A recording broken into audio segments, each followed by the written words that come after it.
In your Capital Connection tonight, the clock is ticking for Governor Glenn Youngkin. He has 1 week until next Monday night to take action on the remaining bills passed during this year's General Assembly session.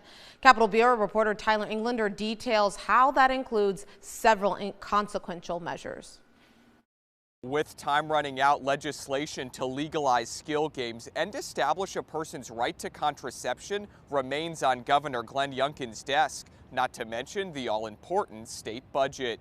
Tonight, Governor Glenn Youngkin up against the clock, contemplating whether to sign, amend, or veto key bills, including one to legalize popular skill games found in gas stations and convenience stores. I think this skill games bill is probably, even more than all the other Democratic priorities, is the one that can tell us the most about how Glenn Youngkin is thinking about his role as governor right now. The bill passed the General Assembly with support from Democrats and Republicans, as well as small business owners. Randolph-Macon political science professor Rich Meagher says given its broad support, a veto could give us a peek inside Youngkin's mindset for his final 21 months as governor. Whatever the reasons are, it suggests he's willing to go out on his own, go sort of rogue in a certain way, right? Take things into his own hands and chart his own course.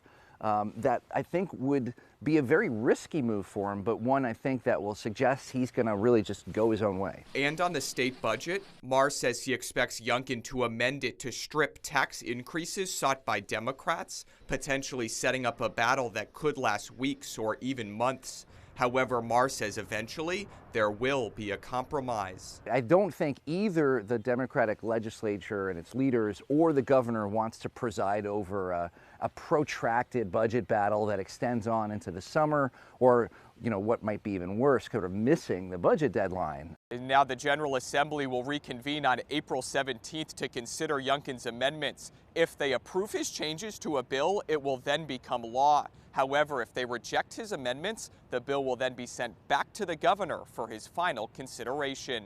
At the state capitol, Tyler Englander, 8 News.